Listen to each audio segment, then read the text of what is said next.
Matthew? Matthew?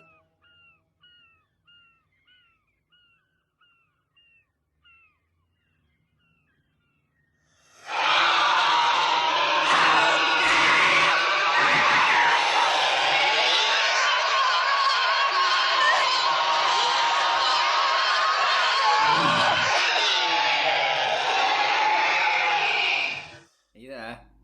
I'm here, yes. Good. You got your beer? My beer, thank you. Lee, would you care to go first with your first choice of favourite scary scene from either TV or film? I don't mind. Not at all. But I think we should maybe introduce it to the listeners. That might be an idea. I was thinking we were going to sort of do that. I thought we were going to do that afterwards, you see. I thought we were going to add on an introduction. No. That's why I said it like that. Let's go from the top then. Okay, so hello listeners, welcome to the Something Wicked podcast. Tonight we're going to be talking about, or debating, the top 10 scariest moments from film and TV. I mean, this has been done loads of times before. There's numerous lists out there. They do tends to be staples that you find in that list. There are. You know, I'm not saying we won't have some of them because we're not going to deny them just because they're quite common.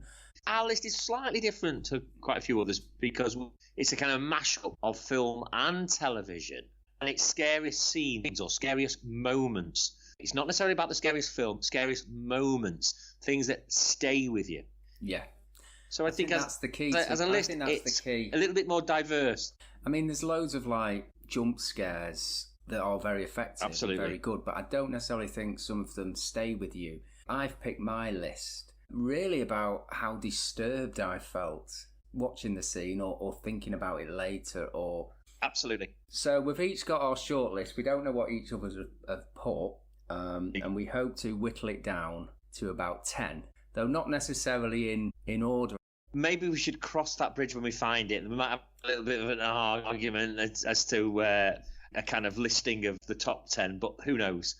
But yeah. Would you care, Lee, to give us your first choice, as in the first choice on the piece of paper? Not necessarily your first choice in going through, but the first thing that springs to mind. Well, I've got probably 19 on my list, which I think I know which ones will probably discarded. Oh. I think one which might be a bit of a curveball. Don't hesitate. Throw it out there. I think we should just go through what we've written, what we've each written, and give a little rundown and give an explanation as to why we've chosen that. And then, of course, we can eliminate them as the process goes on. Right, so this is one I did think of, but I don't think it's probably going to make the top 10, but I'll see what you think. It's one that I don't often see in top 50 or top 100 lists of scary moments. It's from the movie The Twilight Zone. Have you seen that film? Oh, brilliant. Is it Horror at 20,000 Feet? It's not. It's the one with... Which they took directly from the TV series. It's from the one with Kevin McCarthy, and he's like a magician. Yes, I do. And he's doing this rabbit trick. Yeah. And I can't remember the storyline as such, but there's this creepy kid that seems to be controlling him, and he keeps telling the character McCarthy plays to do the rabbit trick, and you can tell he's like really scared to do it, but he's got a bit of an audience there, and he gets his top hat out, and you're wondering what the fuck he's going to pull out, and then he just pulls out a rabbit. Okay, and you think, oh right, it was just one of those fake scares. But then all of a sudden, this huge monster rabbit comes out of the hat and starts screaming at him. Brilliant. Do you remember it? Yes, I do now. I'd forgotten about that completely. That's such a shame. Brilliant. Yeah, it's a great scare. That's a great one, and I never even thought about that one, which is such a shame because that is terrific. But my first one on the piece of paper is really obvious. To us, it would be really obvious. Maybe not to some other people listening to this, but my first one on the list is the TV version of The Woman in Black and what I would call the bedroom scene, or the nightmare scene, which is an absolute classic scare where the woman in black comes over the body of the sleeping man who's been tormented by this figure of the woman in black. It's such a jump scare. It's a brilliantly conceived jump scare. Something that makes you jump out of your skin and not something you want to necessarily watch on a cold night on your own. It's an obvious one, and it's probably one that is a good contender for the top 10 list, but it was the first one I put down on the piece of paper. Well, I would wholeheartedly agree with that, because that's on my list as well.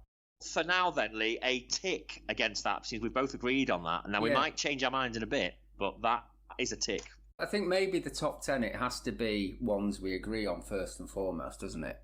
Because it is a joint list, this. Indeed, absolutely. So, there might be some we're going to have a little fight over, a little verbal sparring over, because there might be ones that we're kind of passionate about, but you or I might slightly disagree. So, it's going to get interesting. What would be your number 2, sir? But just on that, in the end, that one in Black, Dave, it's a very underappreciated adaptation, that, isn't it? I mean, I thought... hugely. The whole thing's brilliant. The Daniel Radcliffe film was pretty decent. Okay, there was some quite scary bits in that.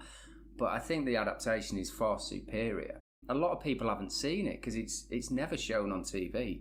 I've never seen it repeated. It's been really hard to track down. I don't even know if it's got an official release. Is it on YouTube, I wonder? Yeah, it's probably on YouTube. I think I may have seen it on YouTube. And if people get the opportunity to look for it on YouTube, I think they should, because it's brilliant. It's the way she appears above him. It's the way she sort of levitates over him, which is fucking incredibly spooky. Yeah. It's very unnatural, exactly. Right, okay, so the next one I'm going to put forward, and I think this could be a top 10 contender, is the hanging scene in The Omen. Oh, well, that's superb, because I was thinking about The Omen, and I was thinking what scene kind of really scared me in that. The sum of all its parts is brilliant, and that scene in particular is brilliant, but it wasn't one that I would say scared me when I first saw it. The reason I put it in is because it's such an unexpected, the way it happens, Damien's birthday party in the garden, and then suddenly the nanny appears stood on the roof. You don't initially see that she's got a noose around her neck, and then she's got this like joyous grin on her face, hasn't she? And she's shouting, "Oh, Damien, it's all for you, Damien, Damien!" And everyone's looking at her, and then she just jumps and she crashes backwards into the window. Back through the glass window. Yeah, and it's just the violence of the scene. It's marvelous. And it's a brilliant film, I have to say. Oh, yeah. I mean, there is a lot of other good scenes that could be contenders there, but I just think it's the fact that she's grinning and she looks so happy. And it's one of the first scary scenes in the film, isn't it? Because I think that's the first death. Yes. Because I was thinking, The Omen, and I kept thinking, what scene in The Omen that really is a standout scary moment? Or a chill factor moment, and I just thought, well, the sum of all its parts makes it a brilliant film. It's a film I absolutely love, and I love anything devilish, to do with the devil. But again, that and I will mention The Devil Rides Out as well. I'm glad you brought it up. I think to myself, if I'd have seen The Devil Rides Out when I was, say, 10, and seen the scene when the devil himself comes out when they're having the occult session in the woods, and there is the goat-like figure of the devil himself. It's the goat of Mendes, the devil himself. That's brilliant. It's a brilliant moment. But I thought I'd be fraudulent putting it in because I really saw the film properly when I was older. I love it. It's a great rom. And it is a scary little moment. But, and it's the same with the Omen. I think I probably watched it when I was a little bit older, where it didn't kind of have the impact. If I can go into my number 2 choice now, it's a TV adaptation again. And I'm going to mention The Warning to the Curious now, Lawrence Gordon-Clark's brilliant M.R. James adaptation. Yeah. And it's literally a fleeting moment, if you like. The scene when, after Peter Vaughan has dug up the crown and he takes it back into his lodgings, he is woken in the night and sees the figure crouched on the floor. Yeah. Do you know and that, to me, when he scans across the room, is such a wonderfully creepy little moment. And that did, even though I saw it as an adult, give me a proper little chill. It proper creeped me out. Now, it might have only been for a few seconds, but that's kind of hard to do. It gets harder, doesn't it, as you get older, Lee? Yeah. This is the thing. So most of these scary moments are there for when you're younger, in reality. But it's great when, and I'm sure we'll both come to it. There's certain things that have had that effect as we've gotten older, and that's really impressive. When a filmmaker is able to do that as you get older and more cynical in life, then that's a pretty special creep out moment. Again, it's probably the sum of all its parts. It makes it a great little play for today, ghost story for Christmas. I think we'll both agree on that. I'm sure we'll both agree on that. Yeah. But I do love that little scene, and it does creep me out. How about your number 3, Lee? Related to that, I'm going to throw in the other M.R. James adaptation that I know we both love, which is Whistle and I'll Come to You. And it's the magnificent... I knew that was going to be there. Magnificent dream sequence where Professor Parkin, he's already feeling a bit unsettled in his hotel room, and having blown on the whistle that he found, he starts to have difficulty sleeping. He eventually drops off, and he has this horrific dream where he's being chased by something that you don't see on the beach in Norfolk. And there's so many brilliant moments in that, and the sound effects are great. And then suddenly there's the one scene which I think is the best scene in the dream sequence, where he turns round in quite a surreal slow motion shot, and there's this weird thing, the thing that's been chasing him, which is this unidentifiable object stroke figure. Looks a bit like a man, but it isn't, and it's made of something that which you can't identify, which of course, if you know the story, is actually a bedsheet, isn't it? And the way it's moving, indeed, the groaning sounds coming from it. Yes, fucking hell. It's brilliantly done. It's so brilliantly done, and this was 1968, of course, and I'm absolutely in awe of that. I am too, and I think a nod to its director. Yeah, Jonathan Miller, who we lost recently. There's been a few really good adaptations that, we've spoken before when we did our M.R. James podcast. We spoke about the TV series Doctors actually did an adaptation of it, and it was really good. Oh, it was. Yeah. And we even spoke about the John Hurt version, which is somewhat, very much pulled away from the original story, but still very effective. I think it's a good standalone nothing ghost compares. Story. The Jonathan Miller story is very true to the original story, very true, and it's done with such subtlety. Dr. Jonathan, the real Renaissance man, comedian, doctor, outspoken atheist, interestingly enough, super bright, director of operas. This guy could do it all. He was amazing. But what he did there was so beautifully and subtly done, and such brilliant acting from Michael Hordern. Yeah. And the whole piece it's a real work of art, brilliantly done work of art, actually. And you're quite rightly, that dream sequence, the moment with just basically to make a rag on a beach scary is a stroke of genius. Yeah. And for that, sir, because I've got it too, I will put a tick. Good. Against that, quite happily. And what I would do, though, is also I put a little nod, a little brackets to the very end sequence when the bed clothing rises and he's there sucking his thumb going, oh no. It's a great creepy little piece of work, isn't it? And 2 or 3 great scenes. So you're next, Dave. All I can say, sir, is from the sublime to the ridiculous. Okay? Yeah. So my third choice is an episode of Only Fools and Horses, which I have bracketed as Boise's Cottage, right? Where Del, Rodney and Grandad decide to go on a fishing trip because they feel that they can illegally poach lots of salmon out of this river. Yeah, I know. When they get there, they realise that somebody has escaped from a lunatic asylum, as they would have called it then, a mental hospital. There's much better terms for it these days, but this is Only Fools and Horses, so it's completely politically incorrect at this point, and especially because it's the early ones as well. It's about 1982. Yeah, exactly. It's the 1982-1983 episode. The 3 compatriots are terrified as the storm brews outside, and as Del Boy finds his way into the kitchen and turns the light on, there's a stroke of lightning from the pitch black window outside to reveal a figure standing behind the window as the rain pours down fleetingly, which he doesn't see. And it is a brilliant little scare moment. And there's 2 or 3 in the actual whole piece. But that little scene in itself, because both my son and I jumped out of our skin when we watched it, and that doesn't happen very often to me these days.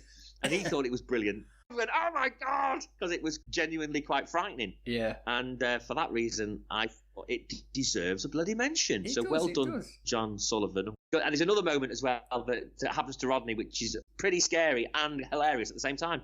So credit to those early Fools and Horses. They were brilliant, and they also managed to produce terrific little pastiche to the haunted house or the lunatic on the moors kind of 1930s, 40s horrors, which unfortunately don't get a single mention from me here, which is a real shame because I loved those kind of things as a kid. But they didn't quite perhaps have the impact of other things. Your fourth choice. Right, well, sort of along the same lines, a bit of a light-hearted one, I think, but one that really did terrify me as a kid, but thrilled me at the same time, was The Headless Horseman from Will Hay.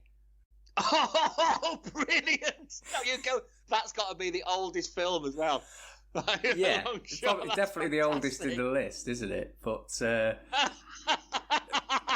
love that. I used to love them Will Hay films. Me and my brothers used to watch them with my dad, and that was always my favourite. Ask a Policeman. Lickety spit. Yeah, lickety spit. So yeah, their policeman, Will Hay. What's the Harbottle, the old guy, and Graham Moffat's character. All brilliant actors. And there's this weird smuggling ring going on. Also happening at the same time is the appearance of this headless horseman. You know, I saw this probably when I was 8, 9, 10, and I'd never heard of a headless horseman. Yeah. But just to see this coach and horses like flying down the street, and I think the flames were coming out of it as well. And you don't get much of a close-up shot, but you see it from the view of the characters, Will Hay and etc. And it still provides a sort of thrilling moment, and the music as well really adds to it. Indeed, I totally agree with you, mate. I totally agree with you. On that vein, I'm going to go back to childhood again, and I'm going to skip a couple of things because I'd written down for 4 and 5 things that we are definitely going to talk about, and I think I might let you have the opportunity perhaps to talk about them first. All right. And I'll tell you about them later. And I'm going to talk about what is my 6th entry, childhood memories in mine. My next choice is going to be The Child Catcher from Chitty Chitty Bang Bang. Yeah. Because the first time I saw that, the first time when I was a young child, seeing that odd, strange, skinny, weird guy going down the streets, going, children, lollipops, ice cream, all free today. And I remember it being really terrifying. It really creeped me out as a kid. Yeah. No, I spoke to a lot of people who feel the same way about it. You know, it lasted in a lot of people's memories. That I think it was definitely the way the film presented it was almost like definitely a warning against random paedophiles on the street. I do believe it wasn't even a feature. I might be wrong on this, but I believe it wasn't even a feature in Ian Fleming's original book. Oh, really? Because of course it was Ian Fleming of James Bond fame who wrote Chitty Chitty Bang. However, and this will probably make a lot of sense, the person who wrote the screenplay, Chitty Chitty Bang Bang, was Roald Dahl. And that makes a lot of sense because he's got quite a lot of very creepy characters. One of the things I was going to mention was the 1971 or 72, I think it is, version of Charlie and the Chocolate Factory, which is called Willy Wonka and the Chocolate Factory, starring Gene Wilder, has a dream sequence in it which is really kind of freakish. One of the shots is the beheading of a chicken. I'm sure if you go on YouTube and just ask for that scene and see that scene, that is very creepy in itself. That is very weird. Yeah. Of course, there's the scene in The Wizard of Oz, of course, too, which from 1939 has some very, very creepy moments, especially the flying monkeys. They are pretty creepy. Yeah. But to me, nothing compares to the child catcher in Chitty Chitty Bang Bang, which, if I'm not mistaken, was a Roald Dahl creation. There we are. And it does often appear in these lists. I'm sure it does. And I'm going to put a question mark to that, Lee, for our top 10, you know. I really am. The next one I'm going to put in is probably not something you've got, but I remember seeing this film Okay. I watched it one Friday night. I shouldn't have been watching it really because I was probably only about 12, 13. But it's Marathon Man. Oh, Starring wow. Dustin What a Hoffman. choice. Well, it's a brilliant film, a Yeah. wonderful film. Now, can you guess which scene I'm talking about? The scene that springs to mind could be the extracting of the teeth scene, which is a very, very harrowing scene. It's harrowing. I wouldn't have described it as scary per se. No, well, it's not that one actually, Dave. So that is the most famous scene from the film, I suppose, of course, where he's being tortured by dentistry. No, the scene that I'm thinking about is where Dustin Hoffman is in his bath and suddenly he realises he's got intruders. So he's naked, he's having a bath, he's got the door slightly open. Oh, fuck yeah. Yeah. He hears these voices. Oh my God, it's really vulnerable. Yeah. So he gets up, he shuts the door very loudly for a start, which I thought was a bit odd. Why don't you just announce that you're there? Okay, locks the door. He gets his pyjama bottoms on, probably made him feel a bit better. But then all of a sudden, these crowbars start easing away the door, or the door frame. God. Yeah. Because you don't know what's behind there, and he doesn't know. Absolutely. And then, he's trapped in his bathroom. He tries to open this tiny window. The catch snaps off in his hand. Then he manages to break the glass and he starts screaming out, help. But obviously, for whatever reason, I don't think he could climb through the window. He went back to the door, opened it, and then tried to run. And he immediately got overpowered by the heavies that had come to get him. And they started putting his head under the water in the bath. But I'll never forget the terror I felt when I saw that. You just see crowbars in the door. They're not like saying anything to him. They're just trying to get in. No. And it really did shit me up when I saw it. That is a great pick. And it brings me back to it as a film because it's a brilliant film. That is that kind of threat of, vulnerability within your own home and being threatened by an intruder.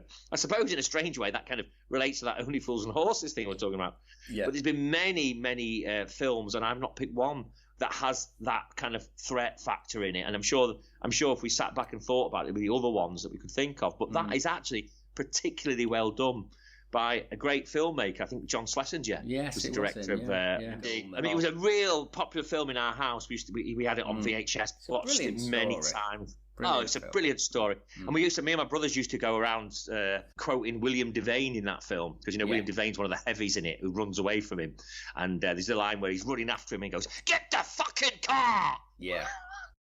I think William Devane, if I'm right in thinking, was in Knots Landing. He was, Marathon. Yeah, or one of them things, I think it was Knots Landing actually. So promising film career. Toothy actor, wasn't he? A big set of teeth. Massive mouth full of teeth. Like a Muppet. It's like a character out of the Muppet. Slime ball. He was. And you can imagine him saying that line in it with his teeth. And he's running that shit. Get the fucking car! But a great bit of casting, I thought. Oh, yeah, great bit of casting. He was a good actor. Absolutely great as like a kind of slime ball heavy. Brilliant. And it's a great film. I'm going to skip this one for now because this is the one I was going to mention is a big favourite of mine. I'm going to hold back a little bit.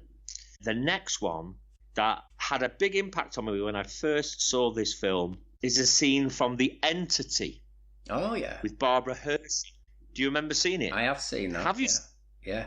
And it's the first time in which she is attacked by the entity, by the aggressive sexual predator of a poltergeist that she has to deal with throughout the whole film. And I think it's really well done. I think those scenes with Barbara Hershey and the entity, I mean, I suppose nowadays it might be spoken about as being kind of exploitative. And again, it's like The Exorcist, it's based on a true story. Yeah. But I thought she's great in it, and it's very harrowing, and it was fucking disturbing as far as I was concerned when I was young. I saw that again when I was probably too young to watch it. But it rapes her, doesn't it? It rapes her, yeah. The entity, this ghostly presence, this poltergeist, is aggressive and rapes her and continues to rape her on numerous occasions. This is the thing.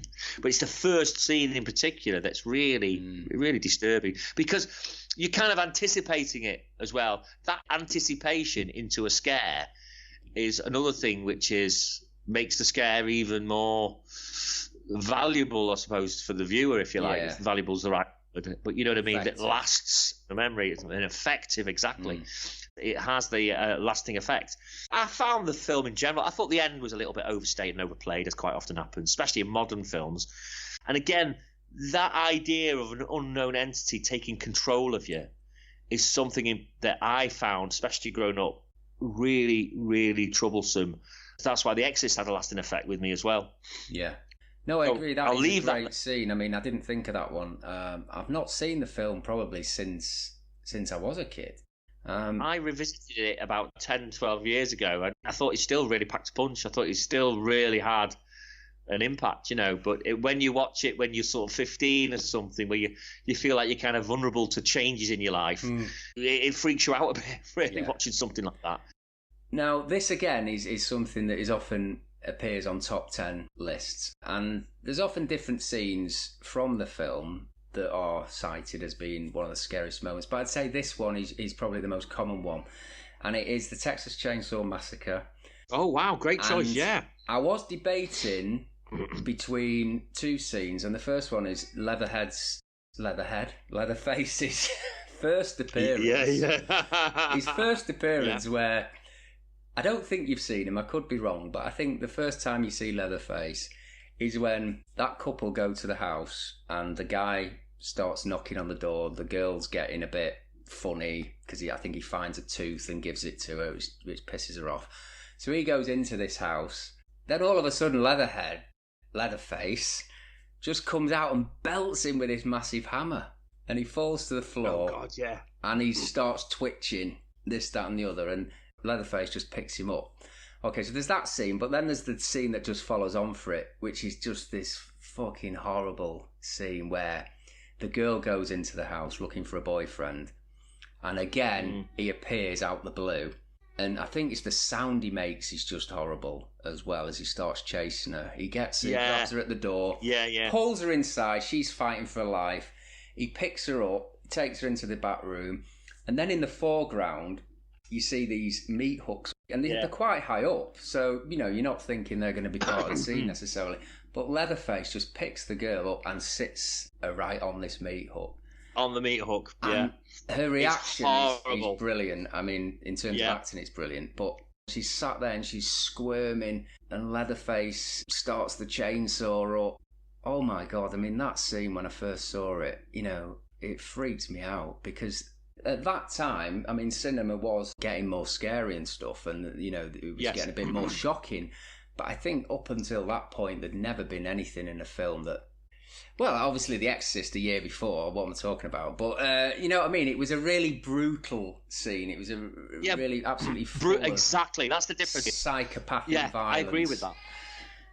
Exactly. Not many things had that kind of brutal psychopathic violence that made you sort of feel really sort of cold inside watch, and it was very effective, even for such a low budget film. Very effectively done.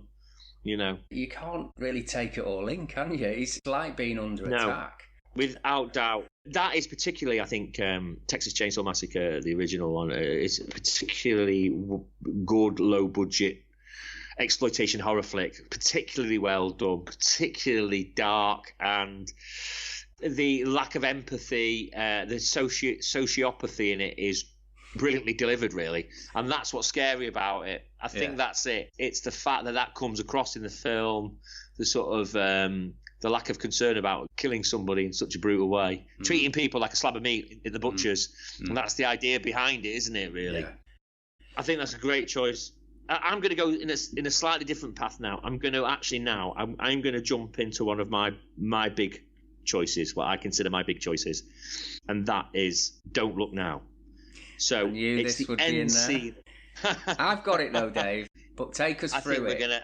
I think also because it has very personal impact on me. It's very impactful, because I remember being told I wasn't allowed to see the end of the film as a kid. I managed to sneak our black and white portable into my bedroom. I hid it in a wardrobe, and for my sins, when I saw the end of the film, watching it through to the end, and when I saw the final denouement in the film, where Donald Sutherland goes up and up and up into the bell tower of this particular old building in Venice, where he sees the dwarf figure, thinking it's his child somehow reincarnated, wearing the red jacket, his child that's died. And then as he reaches out for the child, don't cry, it turns around and it's this horrible little dwarf-like figure smiling at him, and then unleashes this axe into his throat and cuts his jugular vein, and there's blood everywhere, and he bleeds out all over the place. Probably the first time I'd ever seen that too, which is very shocking. So the first time I've seen that image, that I just did not expect to see such a sort of strange, harrowing image at the end of the film. And then the double whammy of seeing Donald Sutherland fall to the ground, bleeding out all over the place, had such a massive impact on me. More than anything, I would say. That film, that ending, really impacted on me as a kid. So much so that I think I ended up sleeping on the landing because I think my mum and dad had gone out. And it was bloody terrifying. And I probably was only about 10 years old or something when I first saw it. So really? 10? God, that is major young to watch that. Maybe I was a little bit older. I mean, I was told I was allowed to watch a little bit at the beginning. I was probably about 12, probably similar to my son's age. I was allowed to watch a fair bit of it. And some of the scenes at the beginning are pretty joy. There's a massive sex scene in it, of course, as well. And I think, I'm not sure I saw that, though. I'm not sure I saw that with any other members of my family. I think I saw that on the black and white portable. It's a long time ago. But I know that I was very young and I was very naughty in taking this black and white television. I was fascinated by it, though. I thought it seemed such a really amazing, unusual film. And I was really traumatised by the beginning, of course, as well, when they lose the child at the beginning, which is horrible.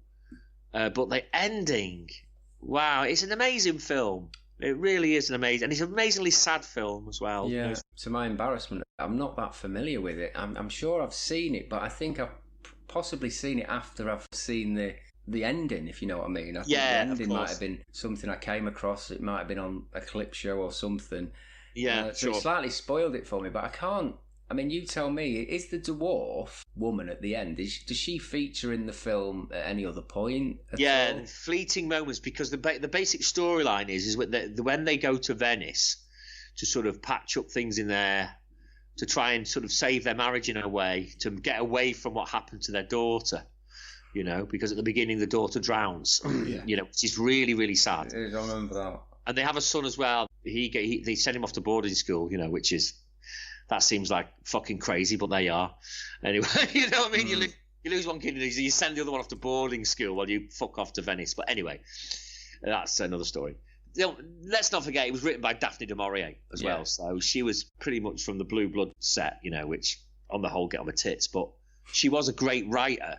And if you read her short story, which is brilliant, and I would recommend anybody to get it, it follows the path of Nick Rogue's film. This is what surprised me. Nick Rogue is really true to her short story. So all the kind of strangeness in the short story was already there, in the film, was already there in the short story. Mm-hmm. See what I'm saying? It was already there in the short story. Anyone would have thought, knowing what Nick Rogue was like as a filmmaker, would have thought, oh, well, Nick Rogue's tweaked this story, Daphne du Maurier. But Daphne du Maurier was very capable of writing very strange ghost stories. And basically, that's what a lot of what Don't Look Now is, because the wife, Donald Sutherland's character's wife, because she's terribly broken-hearted over the loss of a daughter, meets these psychics, and there's a moment of the psychic moment, let's put it that way, the wife goes through, who's played by the magnificent Julie Christie, in so many ways magnificent Julie Christie, and she's there on the one of the famous bridges in Venice, the Monteverdi? I've forgotten now. But she looks across and sees her husband. No, sorry, I'm talking absolute shite. I've got it the wrong way around. Donald Sutherland's character is on the bridge, and he has a premonition. It's a premonition to his own funeral, because he looks across the bridge. Of course, you don't know this. I'm terribly sorry anyone listening to this hasn't seen the film. This is a massive spoiler for the whole film, but sod it. If you haven't seen it by now, you should have done. But he looks across from the bridge and he sees his wife on what is like a funeral barge going through the canals of Venice. Yeah. And he calls out to her, and she sort of can't hear him or ignores him. But actually, you realise after he's been killed, this is a premonition of his own journey to his own funeral. God, sorry, very convoluted. I do apologise. And it's amazingly written, beautifully twisted story. But going back to the impact of the end of that film, it's beautifully done by Nick Rogue, and it's completely unexpected. This little dwarf or midget will turn around and be this incredibly kind of gnarly old woman who was a psychopath. And there is this figure in the film. There is this figure. So you do see her in other parts of the film? Yeah. Do you know what? I've gone around the houses there, Lee. I really apologise for that, Lee. I've gone really around the houses, and I should have just gone straight to the point and said to you that, there's 2 or 3 moments in the film where you see this rain-coated figure, and you see this little red... But you don't see the face? No, you don't. And it tends to go, doo-doo-doo, like this, doo-doo-doo, the music, as you see the little figure scurrying off down an alleyway, down a little corridor. And the Mac is reminiscent. The red Mac is reminiscent of the Mac that the daughter died in when she drowned in the pond in the lake, and it is brilliantly conceived, and it's left you wondering all the way through. Because even though it's a slow film, a slow burner, it's got so many little moments that just keep you engaged with it. Yeah. And then of course this incredible denouement at the end, which is horrifying. It is horrifying. But why does she kill him? Is that exactly why? Or is it not really explained? Now, it kind of makes sense in the end, because the little figure is seen around these bodies that are found in the river in Venice.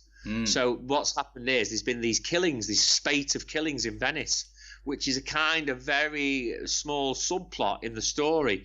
But it makes sense in the end, because basically this little figure that Donald Sutherland just thinks could be his daughter somehow, some way, is actually just a psychopath going around randomly killing people in Venice, God. So it's a very strange little film, a very strange little short story. It's a great little short story to read as well. You won't get any argument from me about that, Dave. I think that's a shoe-in for the top 10. The next one I'm going to put forward is a film that I, again, and there's a bit of a theme happening here, saw when I was far too fucking young. No, I think this is part of it. I think this is a very important part of it. But I think this still has the power to scare people today. But just to set the scene, this was me and my 2 brothers were staying with my auntie, and video shops had just sort of come out at that time. It was early 80s, 80, 81. She took us to this video shop and let us get a couple of videos out. And the 2 that we chose, and I think Gav, my older brother, was responsible for this. And I can't believe we were even allowed to watch them. The first one was City of the Living Dead, which I think is an Italian horror. Have you ever seen that? I am familiar with it, yeah. And that is very scary. That has got a very disturbing scene in it as well, or plenty of disturbing scenes, and I really need to watch that again. The second one was The Brood, starring Oliver Reed and is it Samantha Eggar, I think is the woman. Now, it's about the horrible, deformed little children in it, which you don't really see their faces, do you, at the beginning or throughout the film? No. And it's just at the end. And what these children are is they're basically physical manifestations of one of the characters' rage. But these children are homicidal little bastards, aren't they, that go around killing anybody? Yeah. I think the scene that is the most disturbing is a scene that happens, I think it's in the school or nursery, where they attack the teacher and they just kill her. But even now when I've seen it, it's still very disturbing. It's really good as well that you mentioned David Cronenberg, because I haven't put any Cronenberg stuff on my list. And Cronenberg is a master of kind of psychological disturbance. Him and David Lynch are probably the best at it, in a way. Cronenberg has much more of a kind of direct narrative in his films, whereas obviously Lynch is very sort of surreal with a lot of stuff that he does. And I think that's a really interesting choice. There's probably like 2 or 3 moments in Cronenberg's films that I've got, that are worthy probably of any top 10, honestly. There's one particular moment in my next choice, and actually, because you've mentioned Cronenberg, I'm going to mention David Lynch. I class it as called the cafe stroke witch alley scene. Yes. Right. I knew this was the one you were going to talk about. And the film itself, has, it's not. Again, it's David Lynch, so it's weird and it has some kind of uneasy moments throughout it. But this is a genuinely frightening scene. Mm-hmm. And as we're talking about favourite scenes, or it really does come out of the blue at you.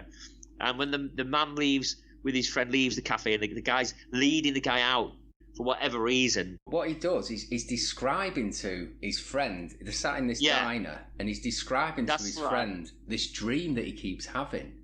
They call it the nightmare scene. Yeah, the nightmare. The nightmare. Yeah. He's leading up to it. He's preparing you for it. Okay. What's but interesting there comes, is you're not prepared. No. When I was rewatching it tonight, I was watching it on silent, actually. And the guy behind him is there leading him out, and he's looking terrified. The guy in front of him, he's leading him out of the cafe. I was reminding myself of it because it was ages ago since I saw it. So that's great that you've refreshed my memory, because we had the telly on, we were watching something else. I was just refreshing my memory of, was it such a genuinely frightening scene? And actually, without the music, without the dialogue or anything, it's still fucking frightening. Yeah. Because it's just the impact of the imagery is really strange. And the anxiety of the man going towards it, where the guy behind him leading him out and telling him the story, is brilliant. So you can actually watch it in silence and still find that scene really strange. He's telling him that he's going towards this wall. That's correct. Thing, yes, he and is. Something appears from behind the wall, and the camera sort of takes over. So the camera at the end takes over his viewpoint. So the viewer is anticipating and waiting for this thing that's about to come. You've no idea what it is. I mean, he doesn't tell you what it is. No. And then, I mean, I'll let you describe what it is that suddenly appears from... It's in close-up as well. It's in close-up. It just kind of... It materialises. What's great as well is you're thinking, go around the alley, he's going to go down the alley, he's going to go around the alley, and he's getting towards the alley. And then it just comes at you. Yeah. And what's great about it as well, especially if you watch it a few times, is it smirks this face, and it's kind of... Is it a woman? Is it a man? I think it's a woman. Again, like the end sequence of Don't Look Now, the face is very kind of disturbingly, homogenous. You can't really quite tell whether it's a man or a woman. It's wrinkly and weird. But in this case, it's kind of very dark. Dirty. It's not black. It's not like a black person. You can tell it's more like a Caucasian person that's covered in black. And he's got dreads. It looks like he's got dreadlocks. Yeah, I remember it being described as like a burnt witch. Whether it actually is, I'm not sure. But it's funny you mentioned something about the expression, because the expression is very interesting, and I think a good part of it, because you might... It's like a smirk. To me, it just seems to have a very passive face, an expressionless face. Possibly, like Mona Lisa. It's not really threatening. It's not like, No. Exactly. Trying to scare somebody. And I think it's that throws you. Indeed. Without doubt. And there's a good sound effect, like a... When that's it with appears. Yeah. It's just a freakishly brilliant moment. Yeah. And I think that's it. I mean, this idea of scenes that stick with you. You're not going to forget that in a hurry. It's really fucking weird. And it is genuinely scary. It's scary. You know what? That scene has been voted the number one in many lists. Has it really? It absolutely is. And I think there was one Channel 4 one, which did a countdown, and that was the number one. Wow. For me, it's the fact that the build-up to it is so good. He's telling you something horrible is going to happen, which really does up the ante. It's brilliant to get that denouement when you're being built up to it in such a way. But you've got to deliver, haven't you? Because although it's a jump scare, it's a different type of jump scare, because you are expecting it, or you're expecting something, but you just don't know what. Right, okay, my next one is... again, comes under the really, really disturbing category. Great, go on. And it stars again somebody we've mentioned, Mr. Donald Sutherland. Okay. And I think again in this film he is sporting that excellent head of curly hair. Like, he's got the Keegan perm. I know what the film is. I know what you're going to say. You're going to say the 1976 remake of Invasion of the Body Snatchers. Yeah, I can't clarify the year, but I'm sure you're right. It is indeed that film. Yeah. Again, another film I watched with my mum and dad. It's a brilliant film. It's a really brilliant film. But you know what the scene is that I'm going to pick? Go on. You got any ideas? Oh my God, I know the bit. Is it the bit, because it freaked me out, and I never thought of this, Lee. Oh, I'm jealous, because I never thought of this. Is it the bit where they take over the body of the vagrant guy and his dog then ends up having a human face? Yes. That bit is so fucking... That freaked me out as a kid. Oh, God. I mean, it's a split second, actually. This dog sort of walks up to them, Donald Sutherland and the other character in it, and it's got a fucking man's face with a beard. What the fuck is that? See, even before The Thing, and The Thing freaked me out. Yes, it's similar to The Thing. Amazing. So my next choice, again, isn't specifically a horror film. Far from it, really. It's a kind of strange, surreal film in a different way than David Lynch would put something together, but still a very unusual film. And that is Oh Lucky Man, starring Malcolm McDowell. All right. Well, this is the first one that we've mentioned, or you've mentioned, that I'm not actually familiar with. Now, this is great, and I'm pleased about this, Lee, because I want you, when I've spoken about this, to go and have a look at it. And you can find this scene on YouTube. Mm-hmm. And folks listening to this, please go and have a look on YouTube at this, because this film is a very unusual film. It's a kind of slightly surreal British comedy in some ways, and it points the finger at British society and everything else. Malcolm McDowell, the hit guy of the time. This was post Clockwork Orange. He was a big star, and he chose to do this film, Oh Lucky Man. And there's this scene in it. This is one scene where he's in this hospital. I think he's given himself up to have tests done on him, and he's goes into this hospital as young people sometimes do when they're short of a few bob, And he goes down the corridor of this hospital. He hears this noise, and there's this young man in bed, and he wants to know what's the matter with him. This is how I remember it. It might be wrong, because I looked at the scene tonight, but again, I didn't watch it with the sound. It's all about the imagery in these things, of course. And you just see the guy's head and his neck, and he's shivering in bed, and he's looking very forlorn and sad. And he says, "What's up with you?" Malcolm McDowell's going, "What's up with you?" And McDowell pulls the bedclothes back. And they've obviously been doing some experiments on this guy. And as he pulls the bedclothes back, he suddenly realises where his hands are now hooves. Oh. He pulls it all the way back, and he's got the body of a pig. And when I saw that for the first time, I fucking freaked out. And so, what's great as well, Malcolm McDowell does too, brilliantly. He just sort of screams his head off as well when he sees it. This sort of shivering guy. It's the fact the guy's shivering in bed, and it's horrible. And he pulls the bedclothes back, and he goes, "Ah!" like this. The next scene, he runs out of the room and literally dives through a window. He's in the second story of his hospital. Just dives through this window to get away from it. But it came so out of the blue in this film.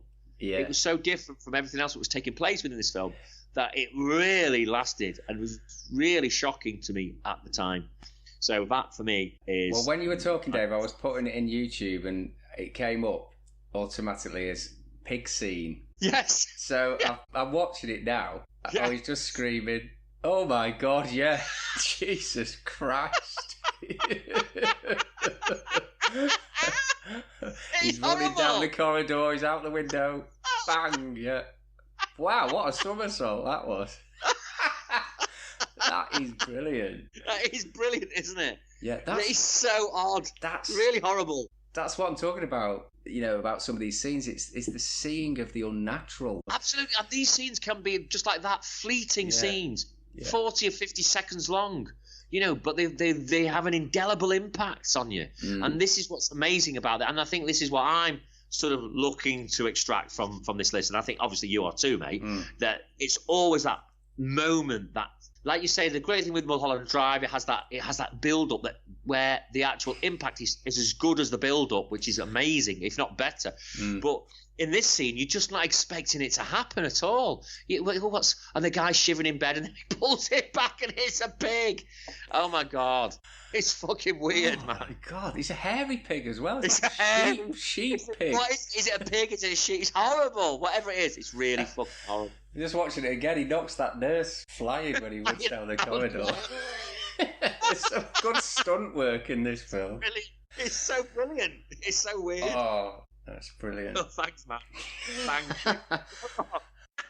I'm shivering in this bed. God. And he turned him into like the island of Dr. Moreau. Yeah. I wonder what they were paying that guy. I mean, I bet he wasn't expecting that. We're just going to chop your head off and sew it to a pig/sheep hybrid. That is one of the most disturbing things I've ever seen, man. Yeah. It's really disturbing. I'm not wrong, am I? No, not at all. It's no. fucking freakish. And I wasn't that young when I saw that as well. I was probably well in my 20s when I first saw that film. But it just came out of the blue. It just really came out of the blue. The film's not like that. The rest of the film isn't like that. Is it a good film? It's pretty good. It's kind of quirky. Comedy drama. It's comedy. Yeah, it is, and it kind of fantasy film. It was McDowell's. Lindsay Anderson. Lindsay Anderson. That's right. I was trying to remember the name of the director. It was Lindsay Anderson, who obviously did a lot of unusual things. He did If, didn't he? I think with McDowell. Yeah, that's a good film. Yeah. And I think that McDowell really wanted to make the film. It was kind of about his early life. I think about him doing different things and trying to make his way in life. So maybe he had been to one of these medieval kind of places where they experiment on you. That's the idea behind it, isn't it? If you let us inject you with a bit of a virus, we'll give you 2,000 quid. If we let us cut off your little toe, we'll give you 4,000 quid. You know, that kind of thing. Come to medieval. Oh yes. Yeah. Oh yes. Now come to medieval. Who say? And if you let me sleep next to you in bed, I'll give you £5,000. Oh dear. But yeah, that has made my day. That you have seen that for the first time and loved it, because I was doubting myself. But I thought, was it really as shocking? Mm. And then when we watched it tonight, I thought, no, that is fucking shocking. It's really, you know, and I love the fact that he just legs it, smashes into the nurse, and then flies out the window in such a spectacular fashion. It's great how it turns from being really disturbing to being really hilarious. Yeah. That's the thing as well, because his scream is brilliant as well. Ah! And then he bashes the nurse out and then somersaults out the window. It's kind of brilliant because that's what you would do if you saw that and that kind of image of horror right before you. You would just do anything to get out. Would you not find the stairs? I mean, I don't think you've got to be far from a flight of stairs. No, excellent choice. Thank you, Sue. Just next going choice. on to the next one, and you know, I don't want to push this one, but I'm hoping this will be in the top 10 because I still find it very disturbing, and it's from The Shining. Oh my God! I think I've got the same scene. Go on. And it's what is known as the woman in the bath scene. Oh my God! Tick that. Brilliant. Tick it. It's right next to Oh Lucky Man. Well, there's a sort of Kubrick connection there, isn't there, with Clockwork and... Kubrick was, Clockwork Orange and The Shining. He did Clockwork Orange, and then he did Barry Lyndon, and then the next film along was The Shining. Yeah, so the woman in the bath scene in room 237, the notorious scary room where I think the characters are warned or forewarned in premonitions and such like not to go near. So Jack Nicholson's character, Jack Torrance, enters this room, and there's a good build-up to this because he's sort of walking through this hotel suite, and he eventually gets to the bathroom, and you see the bathroom from quite a distance, and this woman pulls back the curtain, and there's this sort of quite shapely, young-looking woman sat in the bath. Yeah. She gets out naked and sort of walks towards him seductively, beckons him. He goes over and he starts kissing her. And then he catches sight of himself in the mirror, and instead of this shapely young woman he's holding this great big gangrenous blob of a woman. Ancient woman. You know, there's like these horrible green patches on her, like sores or mold, rotting flesh. I love Jack Nicholson's reaction because he does it all in the eyebrows, doesn't he? Yeah. And he's seen the horror of this scene. He's seen the reflection. And then what I think is genius, it cuts back to the woman rising out of the bath. Yeah. Which is not sort of in sequence, if you like. But this horrible, scary, dead-looking woman just sits up in the bath. They repeat that or loop that scene a couple of times. And then it cuts to he's trying to get out of this bathroom, and this horrible old woman, naked woman, I'd never seen a naked old woman at that point in my life, which is horrible to see, right? Because it's full frontal, isn't it? And she's coming towards him, grinning and beckoning it, Joe, come on, come back. And he can't get out of that room quick enough. Oh, brilliant. It's a fucking horrible scene. It's brilliant. Absolutely brilliant. You described that perfectly. That's brilliant. The Shining's great again, some of all its parts, and one thing on it, it's got great scenes in it, but that, to me, is the really scary, disturbing moment in The Shining. I know Bash it, hey, here's Johnny, and all that kind of, it's great and everything, and running around the maze with an axe and everything and chasing the boy, all great. It's also intercut with scenes where both Scatman Crothers' character and Danny are having these shine moments where they're seeing things. So it's almost like they're seeing the scene as well. And if you remember, they're both looking absolutely terrified. Whilst they're experiencing this. The kid who plays Danny is brilliant, I have to say, and fantastic. And the film is a brilliant piece of work. The whole thing is brilliant about it. Again, that sense of being trapped with Shelley Duvall and Danny then escaping outside, freezing cold, and Jack Torrance follows him outside and chases him around the maze and all that. It's brilliant. So many scenes in The Shining are great. Yeah. But that scene, the bathroom scene, is without doubt, for me, the standout scary scene in it. And I'm glad you think the same, because I've just given it an extra big thick tick next to it. Right. I'm going to. You're up next, Dave. Thanks, pal. And I'm going to be a little bit controversial here, because this next piece is a little known piece to any potential listeners out there, but it's a very, very, very, very, very precious piece to you and me. It's not our film, is it? It certainly is. I am putting forward, because you'd be too modest to do it, but I'm not. I'm going to be very immodest and say that the cathedral scene in our film, there's two really that I would put through. The cottage scene, which is brilliant. And actually, I don't want to give any spoilers to this, because I hope that some of our listeners will go and look at our film and see what they think of it, because I'm so proud of it. I know you are too. Yeah. We've already had some great reviews on YouTube, and I think we've put together some incredibly scary scenes. And actually, we put together a brilliant little film, and there's so many great scenes in it. But perhaps what I will do, I kind of am caught between the cottage scene and the cathedral scene. So is the cathedral scene the dream? The dream. Yeah. Because I love the little ending of it.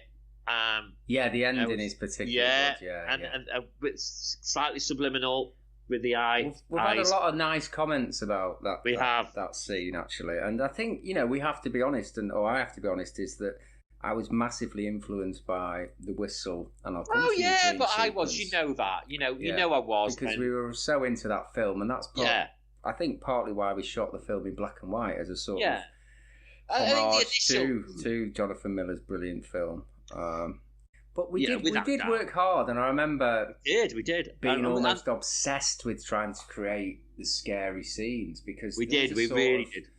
If you remember that, the cottage scene that you're talking about, we ditched lots of different ideas, didn't we? We did. Them. Well, I tell you why, because I was obsessing to you over this idea of this reproduction of the image in like a mirror or in water or something, which was really hard to do. Looking back at it now, it was like a big advocate, wasn't it? I think. Yeah, and I was a big advocate of trying to make it kind of a simple story, because I think when I initially came to you with the idea of this a guy having this haunting image in a photograph that just bothers him, the idea was for it to be a kind of very simple piece that we could make as creepy as possible, because we were both so into M.R. James, with all our friends had got into M.R. James, and we'd really got into the Ghost Stories for Christmas and stuff, and the idea of the simplicity of a brilliant scare, simplicity of a brilliant little creepy horror.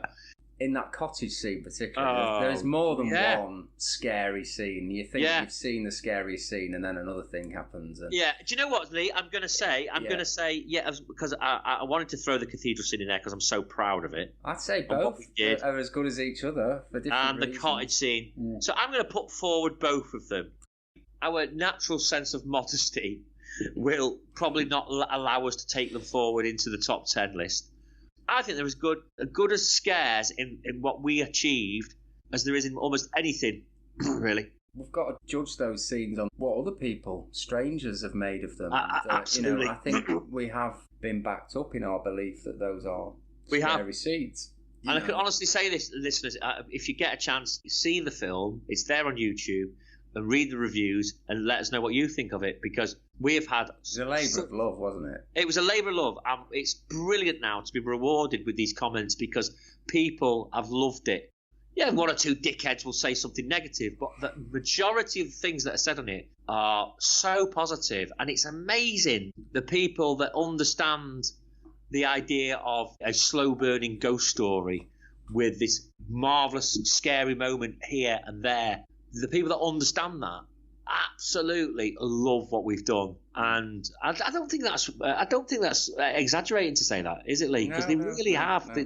It's been so rewarding to read such positivity about what we did, because we wanted it to be a serious piece, to take this idea of the ghost story and the supernatural. And it was a bit of a homage to M.R. James, wasn't it? Without doubt. But we definitely put a modern twist on it, and that's what is great about it, I think. And I'm really, really proud of it. And I'm not ashamed to say that, for me, either the cathedral scene or the cottage scene, or both of them, are well worthy to go on this list. Well, this is a film that is available to watch online, and it is well worthy to go on this list. It's called A Haunting Image. Indeed it is. Right, well, I think that might be a good place to pause, Dave. I think that may very well be there, my friend. So that's the end of part 1. Thanks for listening, everybody. We hope you've enjoyed listening to our choices. If you have got some comments or you'd like to put forward your own choices, then please do it via our Facebook page, which if you search for Something Wicked Podcast, you should be able to find us. So yeah, it's been good, Dave. Brilliant. And remember, folks, don't miss out on part 2. It's going to get even better. So thanks again, everybody. Join us soon for part 2.